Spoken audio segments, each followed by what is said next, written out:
ओम शांति। आज रीति नीति श्री बाबा ब्रह्माचंद द्वारा कहते हैं कि बच्चे रूहानी बच्चों प्रति बाप कह रहे हैं। सिर्फ रूह कहेंगे तो फिर जीव निकल जाता है, इसलिए रूहानी बच्चों प्रति रूहानी बाप समझा रहे। अपने को आत्मा समझना है। हम आत्माओं को बाप से नॉलेज मिलती है। आत्मा समझकर सुनना तो कान से है ना। ये बाबा हमें शरीर द्वारा ही पढ़ाते हैं, हम भी शरीर द्वारा ही सुनते हैं, लेकिन आत्म अभिमानी स्थिति में स्थित होकर सुनना। हम आत्माओं को बाबा नॉलेज दे रहे हैं, बच्चों को देही अभिमानी हो रहना है। बाप आए ही हैं बच्चों को ले जाने। कहाँ? अपने घर परम विद्यालय निर्वाण था। बाबा कहते हैं सत्युग में तुम आत्म अभिमानी बनते हो, परंतु परमात्मा अभिमानी नहीं। या तुम आत्म अभिमानी भी हो और परमात्मा अभिमानी भी हो, अर्थात हम बाप की संतान हैं। यहाँ वहाँ में बहुत फर्क है, संगम युग और सत्युग में। यहाँ है पढ़ाई, सत्युग में पढ़ाई की कोई बात नहीं है, ये वाली पढ़ाई की बात नहीं। वहाँ वैसे दुनिया के हिसाब वाली पढ़ाई भी नहीं होती, वहाँ तो सब खेल कूद में होता है। बाकी लैंग्वेज सीखने के लिए पढ़ाई पढ़ते हैं। यहाँ हर एक अपने को आत्मा समझता है और बाबा हमको पढ़ाता है। यह निश्चय में रहकर सुनेंगे तो धारणा बहुत अच्छी होगी। आत्म अभिमानी बनते जाएंगे। इस अवस्था में सीखने की मंजिल बहुत बड़ी है। कौन सी? मैं आत्मा और मेरा बाप करना। ये अवस्था में टिकने की मंजिल बहुत बड़ी है, लेकिन बहुत अच्छी है। जब हम इस स्टेज में टिक जाते हैं तब हमें कोई भी आश्चर्य ख्यालात नहीं आते, हमें किसी प्रकार का भय नहीं रहता। सुनने में बहुत सहज लगता है। बच्चों को यही अनुभव सुनाना है कि हम कैसे अपने को आत्मा समझ दूसरे को भी आत्मा समझ बात करते हैं। ये वाला अनुभव तो कब सुनाएंगे? जब करेंगे तभी तो सुनाएंगे ना। तो हमेशा प्रैक्टिस भी अगर हम कोई करें, कोई भी बाबा के ज्ञान के पॉइंट को जीवन में धारण करें, और इस रीति भी अगर हम करेंगे कि हम कर रहे हैं फिर औरों को भी सुनाएंगे, फिर औरों को भी फायदा होगा।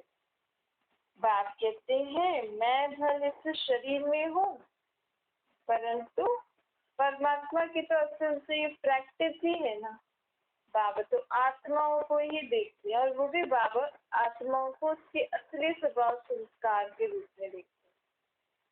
आत्मा में भी अभी की आत्मा को देखेंगे तो विकारी है ना, लेकिन बाबा उस आत्मा के भी असली स्वभाव संस्कार स्मृति में रखकर उस आत्मा को देखते हैं। तो बाबा कहते हैं मेरी तो असल ही प्रैक्टिस है। मैं बच्चों को आत्मा ही समझाता समझता हूँ, आत्मा को पढ़ाता हूँ। भक्ति मार्ग में भी आत्मा पाठ बजाती है। पाठ बजाते बजाते क्या हो जाती है? आत्मा पतित हो जाती है। अब फिर आत्मा को पावन बनना है। तो जब तक बाप को परमात्मा न समझे, उनको बाप समझ के याद न करे या निराकार रूप में, तो पवित्र कैसे बनेगी? इस पर बच्चों को बहुत अंतर्मुखी हो अभ्यास करना चाहिए। याद का अंतर्मुखी अर्थात मैं आत्मा बस उस बाप से ही सुनती हूँ, बाप को ही याद करती। पहले आप कर्म करके भी ये अभ्यास करोगे अंतर्मुखता का कि मैं बाबा के साथ ही काम कर रही हूँ, तो ऑटोमेटिकली हम अंतर्मुखी हो जाएंगे और हमारे वेस्ट थॉट्स भी नहीं चलेंगे। और बाबा के याद करके करेंगे तो बाबा से भी घड़ी घड़ी राय लेते रहेंगे। नॉलेज तो बहुत सहज है, बाकी क्या है, थोड़ी मेहनत करने वाला काम है कि अपने को आत्मा समझना। बाबा हमको पढ़ाते हैं तो धारणा भी होगी और कोई विक्रम नहीं होगा। ऐसे नहीं, इस समय हमसे कोई विक्रम नहीं होता है। विक्रमाजीत तो हम अंत में बनेंगे, लेकिन इसका मतलब ये नहीं अंत में बनेंगे तो अभी विक्रम हो रहे हैं तो हम उसको डोंट चेक करें। चेक करते करते निकालते फिर अंत तक विक्रमाजीत बन ही जाएंगे। अब बाबा कहते हैं देखो, अब तुम्हें विक्रमाजीत बनने का अभ्यास भी करना है। भाई भाई की दृष्टि बहुत मीठी रहती है। आत्मा, सामने वाला भी आत्मा, हम दोनों भाई भाई। भाई भाई की दृष्टि बहुत मीठी रहती है, इसमें कभी देहाभिमान नहीं आएगा। बच्चे समझते हैं बाप की नॉलेज बहुत डीप है, बड़ी डीप है। अगर ऊंच से ऊंच बनना है तो ये प्रैक्टिस अच्छी रीति करनी है, इस पर गौर करना पड़े। अंतर्मुखी होने के लिए एकांत भी चाहिए। इसलिए थोड़ी देर एकांत में प्रैक्टिस करने के बाद फिर हम सबके साथ कार्य करते भी अंतर्मुखता का अभ्यास कर सकते हैं। यहाँ जैसे एकांत घर में गंदा जोड़ी भी तो मिल नहीं सकती, इसके लिए थोड़ा समय हम एकांत में निकालें। तो तुम प्रैक्टिस अच्छी रीति करो, आत्मा को ही देखना है, अपने को भी आत्मा समझना है। ये प्रैक्टिस यहाँ करने से आदत पड़ जाएगी। फिर अपना चार्ट भी रखना चाहिए, कहाँ तक मैं आत्म अभिमानी बनाऊं। आत्मा को ही सुनाते हैं ना, उनसे ही तो बातचीत कर रहे हैं। अभी बाबा कहते मैं आत्मा को ही देखता हूँ, आत्माओं से ही बातचीत करता हूँ। तो मैं भी ऐसी प्रैक्टिस करनी चाहिए। बच्चे समझते होंगे ये तो ठीक है, इसकी प्रैक्टिस करने के लिए हमें हमेशा शांत रहना चाहिए। कभी भी चाहे आप उठ रहे हो एकदम से कि हाँ अभी ये करना है वो करना है, तो तैयारी नहीं, इसको खाना देना है, ये काम करना है, ये ऑफिस जाना है, ये करना रेडी करना है, एकदम शांत। अगर आपको ये अभ्यास करना है तो कि मैं आत्मा उठ रही हूँ, बैठ रही हूँ, खा रही हूँ, पी रही हूँ, संबंध में आ रही हूँ। और इसका मतलब ये नहीं कि हम स्लो हो जाएंगे, फिर और काम कौन करेगा, हम ऐसे ऐसे करेंगे। लेकिन बाबा कहते हैं अगर आप ऐसे अभ्यास से काम करोगे ना तो कम समय में ज्यादा काम, क्योंकि हमारा ज्यादा समय वेस्ट किसमें होता है, थॉट, वेस्ट थॉट। और हम अगर इस अभ्यास से हर एक काम करेंगे, उठेंगे, बैठेंगे, तो ऑटोमेटिकली हमारे वेस्ट थॉट्स कम हो जाएंगे, हमारा काम जल्दी हो जाएगा, हमारी एनर्जी भी कम खत्म होगी और हमारी आत्मा में शक्ति भी बढ़ेगी। और हम हर एक चीज को यथार्थ रीति से समझ कर निर्णय करके उस कार्य को करेंगे, विघ्नों में भी शांत रहे। तो बाबा कहते हैं अगर आत्म अभिमानी रहने की प्रैक्टिस करनी है तो उठते समय भी ध्यान रखो, बैठते समय, खाते पीते, संबंध में आते बड़े ही धैर्यता और शांति वाली चलन बना, बोल चाल बहुत शांत और धैर्यता वाला हो जाती है। देहाभिमान निकल जाए और मैं आत्मा बन जाऊं। धारणा करते कराते जाओ, कोशिश कर अपने को आत्मा समझ बाप को याद करना है। यह चार्ट बड़ा डीप, बड़े बड़े महारत भी समझते होंगे। बाबा ये तो बहुत मुश्किल का काम है, क्योंकि आदत पड़ गई है ना देहाभान में आने की। फटाफट कोई भी काम हो, हाँ ये चाहिए चलो चले चल पड़े। ठीक है, अब हमें ये आदत छोड़नी पड़ेगी। कौन सी आदत डालनी है? अच्छा आपको ये चाहिए तो अंदर सोचो, हाँ मैं आत्मा उठ रही हूँ, जा रही हूँ, वो चीज ले रही हूँ और फलाने को दे रही हूँ। इस रीति अपना अभ्यास करो। कभी भी मुख से कोई उल्टा सुलटा अक्षर नहीं निकलना। भाइयों का आपस में बहुत लव होना चाहिए। कौन से भाई? आत्मा भाई। हम सब किसकी संतान है? ईश्वरीय संतान।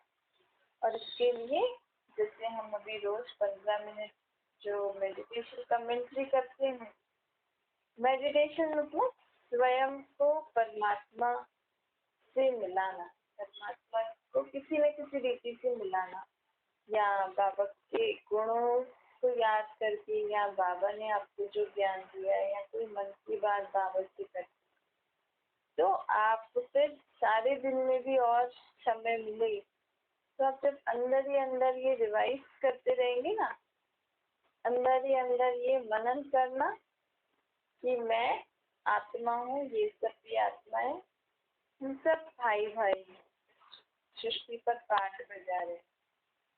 ऐसे भले आपके साथ कोई भी बात कर रहा हो ना, लेकिन अब आप उनकी बातों पे नहीं जाकर काम की हो तो सुनो ना। लेकिन कई बार होता है ना, काम की बातें नहीं होता, हमें लगता है फालतू क्या बोल रहे, उस समय आप ये प्रैक्टिस करें। क्योंकि घर गृहस्थी में रहते तो संबंधी आते हैं तो बैठना भी पड़ता होगा, उनकी बातें सुनना भी पड़ता होगा, लेकिन हम उस समय अंदर ही अंदर ये प्रैक्टिस करते हैं, हाँ ये भी आत्मा है, ये भी अच्छी आत्मा है, ऐसे। तो बाबा कहते हैं हम सब ईश्वर की संतान हैं। बाप की महिमा को तो जानते ही हो। अब बाप की महिमा अलग और देवी देवताओं की महिमा अलग है। बाबा कहते हैं कदम कदम पे बहुत सावधानी रखनी, अपनी पूरी जांच रखनी। व्यापारी लोग सारे दिन की आधी रात को संभालते हैं ना, तुम्हारा भी ये व्यापार है ना, इसका व्यापार है ये आत्मा। देखो आत्मा अगर अच्छा काम करती है तो उसका फायदा हो जाता है, उसको अच्छा फल मिलता है, और आत्मा ने कुछ बुरा कर्म किया तो उसका नुकसान भी हो जाता है। फिर वो आत्मा को अपने शरीर द्वारा किसी न किसी रीति दुख भोगना पड़ता है। आज धंधे में किसी की घाटा हो रहा है, कल हमें दिखाई में तो शरीर दे रहा है, सूद पैसे दुकान धंधा दिखाई में दे रहा है, लेकिन असल में मुझ आत्मा ने कुछ ऐसा कर्म किए जिसका भुगतान मैं अपनी स्थूल रीति में भोग रही हूँ।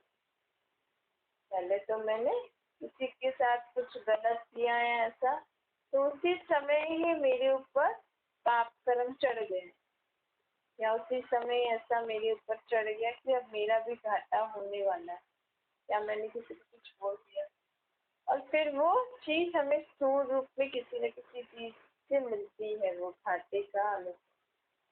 बाबा कहते हैं तो रोज रात को अपना पोता मेल निकालो। आज मैंने किससे मीठा बोल के अपना कमाई की, किसको मीठी दृष्टि आत्मिक दृष्टि देकर अपनी कमाई की, किसको संबंध संपर्क से सुख दिया, किसको मैंने अच्छे ज्ञान की बातें बताई तो मेरी कमाई हुई। इस रीति आत्मा की कमाई भी होती जाती है। और अगर हम कुछ क्रोध करते हैं, लोभ करते हैं, काम क्रोध लोभ अहंकार आत्मिक संस्कार के वश होते हैं, तो फिर मुझे आत्मा का लॉस भी हो गया आज, तो वो भी हमें देखा। तुम्हारा भी व्यापार है ना, रात्रि को जांच करनी है। हमने सबको भाई भाई समझ के बात की, कोई को दुख तो नहीं दिया, क्योंकि तुम जानते हो ना हम सब भाई भाई पहले बहुत मीठे रहते, अब तो विषय सागर है। तुम अभी न रावण राज्य में हो न राम राज्य, बीच में हो, अपने को आत्मा समझ बाप को याद कर रहे हो। देखना कहाँ तक हमारी भाई भाई की दृष्टि रही। हम सभी आत्माएं आपस में भाई भाई, हम इस शरीर से पार कर जाते हैं। आत्मा विनाशी शरीर, हमने 84 जन्मों का पार बजाया, अब आप आए हैं, कहते हैं मांगी कम याद करो, अपने को आत्मा समझो। आत्मा समझने से भाई भाई हो जाते हैं। यह बाप समझाते हैं, बाप के सिवाय और कोई पाठ ही नहीं है, और कोई का पाठ ही नहीं है समझाने का।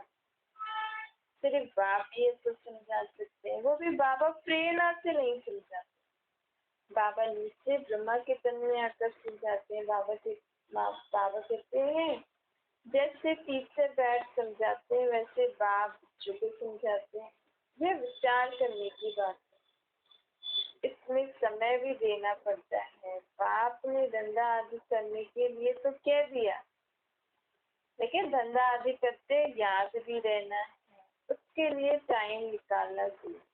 क्योंकि थोड़ी देर प्रैक्टिस करोगे तो धंधे में भी आदत पड़ जाएगी ना याद करने की। सर्विस भी सभी की अलग अलग होती है। कोई बहुत टाइम निकाल सकते हैं, जैसे कई गवर्नमेंट ऑफिसर्स तो उनका तो बहुत थोड़ा काम रहता है।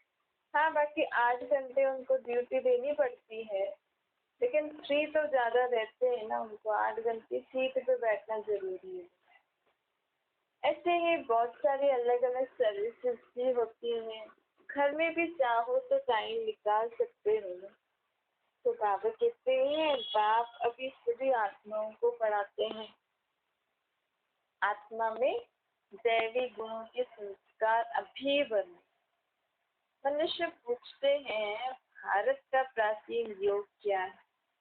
तुम समझा सकते हो, परंतु बड़े ही धैर्यता से समझाना चाहिए। और कोई ज्यादा ऐसे वैसे क्वेश्चन पूछे और अगर आपको जवाब ना आए तो फिर कह देना अभी हमने इतना ही पढ़ा है। ईश्वर हमें योग सिखलाते हैं, जरूर उनके हम बच्चे हैं ना, तुम भी उनके बच्चे हो, परंतु तुम जानते नहीं हो। हम जानते हैं, हम तुम्हें बताते हैं कैसे ईश्वर बाप को पहचानो और बाप से योग लगाओ। इस प्राचीन योग अर्थात आत्मा परमात्मा से मिलन मनाए। आत्मा परमात्मा से कब मिलन मनाएगी? जब आत्मा खुद को पहचानेगी और बाप को पहचाने। योग अर्थात मिलन, तभी तो मिलन मना सकेगी ना। अब निराकारी बाप आकर ब्रह्मतन में हमें पढ़ाते हैं। कहते हैं मैं कल संगम युग पर आकर खुद बताता हूँ कि मैं इस तन में आया। इसमें मूंझने की बात नहीं। देखो, कोई और किसी के शरीर में आत्मा आ रही है, वो कह रही है ना कि मैं बोल रहा हूँ, मैं कौन? मैं शिव हूँ, मैं परमात्मा। तो बाबा कहते ये बना बनाया ड्रामा है, मुझे भी आना तो पड़ता ही है ना। एक ही बार आता हूँ ब्रह्मा के तन में, आदि सनातन देवी देवता धर्म की स्थापना करने। यह ब्रह्मा मूर्ति बच्चा है, पहले नंबर में था, अब अंत में आ खड़ा हुआ है। अब फिर से इसको पहले नंबर में जाना। कहाँ तो तुम महलों में रहने वाले, और कहाँ अभी तुम्हारी क्या हालत हो गई। घर भी लोगों को आजकल घर का भी सुख नहीं, धन का भी सुख नहीं, खान पान का भी सुख नहीं, संबंधों का भी सुख नहीं, और कहाँ हमारे पास सभी प्रकार के सुख और अब कुछ नहीं। तो बाबा कहते तुम्हारा भी तो देवाला हो गया है ना, तुम्हारा भी तो सब कुछ खत्म हो गया है, लेकिन हमें उसका एहसास क्यों नहीं होता है? क्योंकि हमें वो स्मृति में ही नहीं कि हम पहले हमारे पास इतना कुछ था। ये तो बाबा अभी हमें बता रहे हैं, हमें थोड़ी पता था। हम तो जो है उसको ही समझ के बैठे हैं।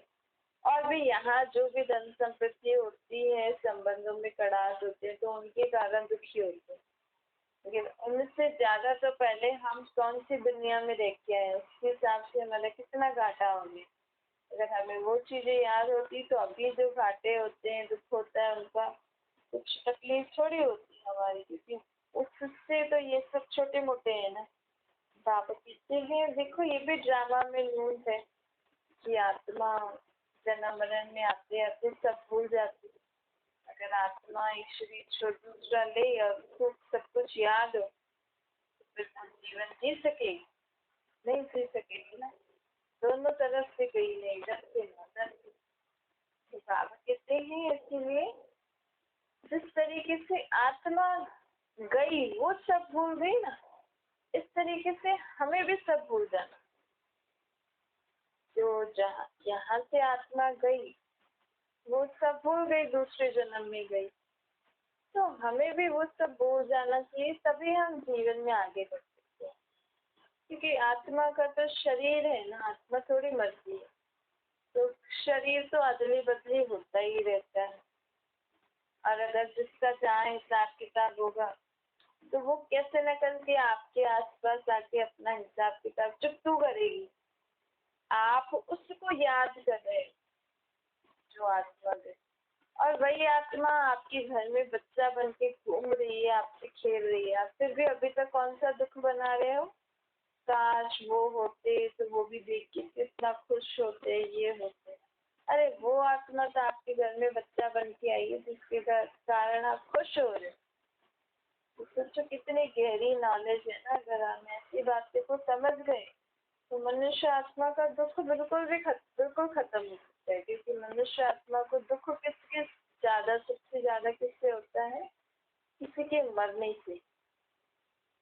स्वयं के मरने से लोगों को बहुत डर लगता है।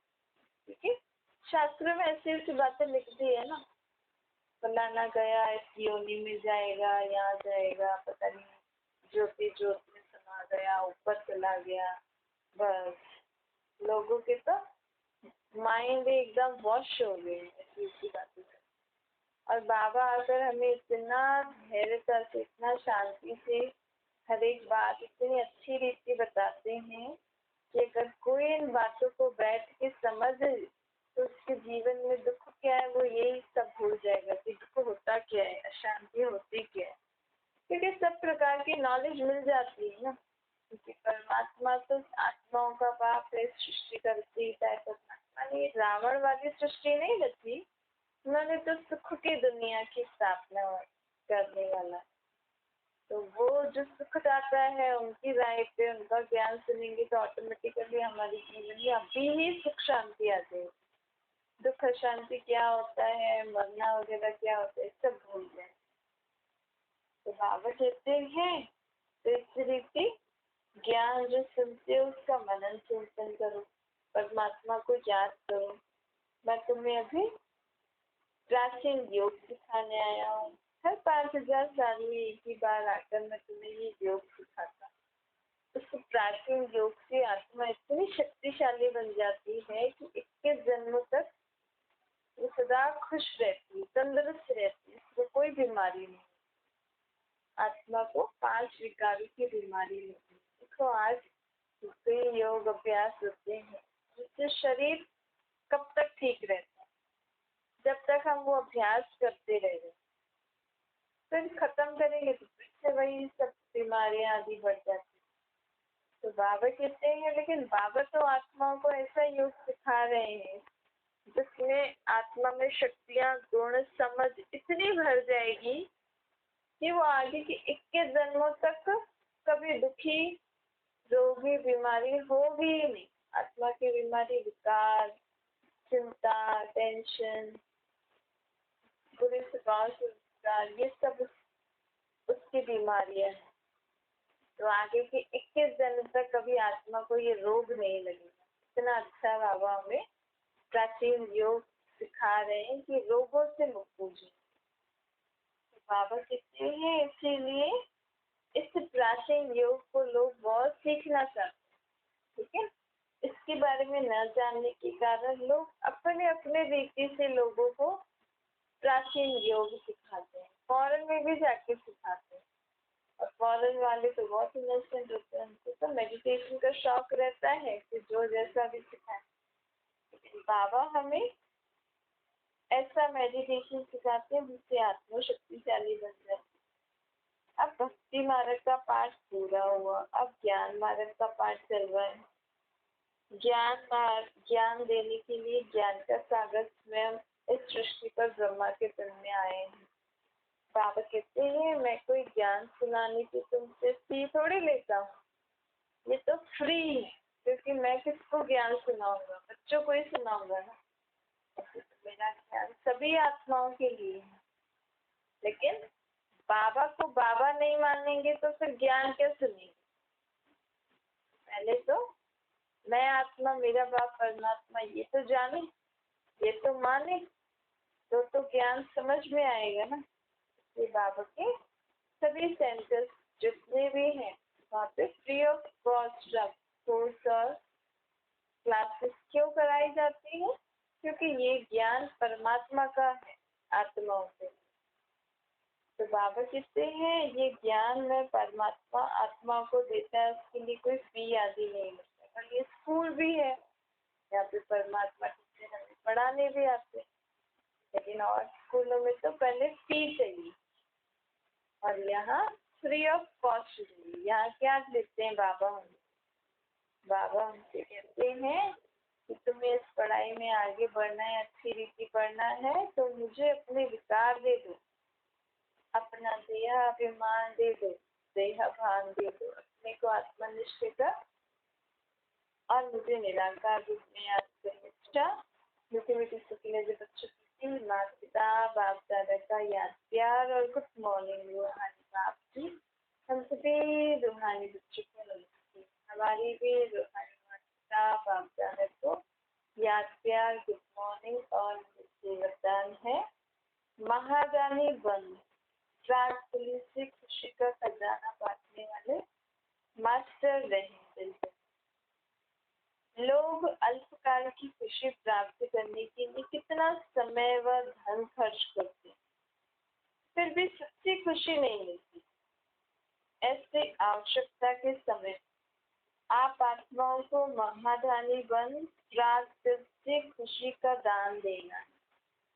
विश्व की सर्व आत्माओं को हम अगर ऐसे समझे, मैं आत्मा परमात्मा को याद कर विश्व की सर्व आत्माओं को खुशी का दान देना। इसके लिए रहम दिल का गुण इमर्ज करो। मतलब हमारे मन में जब रहम आता है ना सभी के, तो हम ऐसा दान कर सकते हैं। जब तक वो रहम की भावना नहीं आएगी, देखो आज दुनिया में सब लोग, जो भी दुनिया में युद्ध चल रहा है, तालिबान और उसका, तो अफगानी का जो तालिबान हो गई है, तो अब सब क्या कह रहे हैं कि तालिबान ऐसा ऐसा ऐसा, लेकिन किसी ने उसको गुड विशेस दी और ये हम उसको बैड विशेस देकर उसको, उन आत्माओं को और बैड थिंग्स करने के लिए उनको एनर्जी दे रहे। तो अब हम इसके बदले अगर हम ऐसा सोचेंगे, हम उन पर भी रहम करें, हमें सिर्फ अफगानियों के लिए अच्छा सोच रहे हैं, तालिबानों के लिए हम बुरा सोच रहे हैं, ऐसे ऐसे। लेकिन बाबा कहते हैं हम सबको दान कब दे सकते हैं, कुछ भी अगर हमें देना, तो जो बुरा कर रहे हैं ना, उनके ऊपर भी हमें दया आनी चाहिए, उनके ऊपर भी हमें दया आना चाहिए कि परमात्मा उनको भी ऐसे संस्कार के भाव से मुक्त कर दे। हम अफगानियों के लिए तो सोच रहे हैं, लेकिन जो लोग ऐसे करते हैं ऐसा काम, उन आत्माओं का क्या जी है? उन्होंने तो लाइफ देखी ही नहीं, और ये लोग उनको ऐसा बोलते बोलते वो लोग ऐसा और ज्यादा होते जा रहे। तो हमें सर्व के प्रति अच्छी भावना रखनी है, रहम करना है, दया करनी, तभी हम परमात्मा को याद करके विश्व की सर्व आत्माओं को अच्छे वाइब्रेशन, चाहे खुशी के, चाहे शांति के, चाहे प्योरिटी के, पवित्रता के, चाहे शक्तियों के, चाहे जिसको जो समझ चाहिए, जो ज्ञान चाहिए, जिससे सर्व का बुद्धि का ताला खुल जाए। अलग अलग लाइफ में प्रॉब्लम्स होती हैं, लोग समझ ही नहीं पाते, इसके लिए हमें ज्ञान का भी दान करना चाहिए। अच्छा, तो बाबा कहते हैं आपके जड़ चित्र वरदान दे रहे हैं, तो आप भी चैतन्य में रहम दिल बन बांटते जाओ, क्योंकि परवश आत्माएं हैं ना। कभी ये नहीं सोचो कि ये तो सुनने वाले ही नहीं है, ये बदलने वाले ही नहीं, ऐसा कह के हम उनको और ही आशीर्वाद दे दें। इसीलिए रहम दिल बनते जाओ, आपकी शुभ भावना उन्हों को फल अवश्य दी। स्लोगन है, योग की शक्ति द्वारा हर कर्मेंद्रिय को ऑर्डर में चलाने वाले ही स्वराज्य अधिकारी।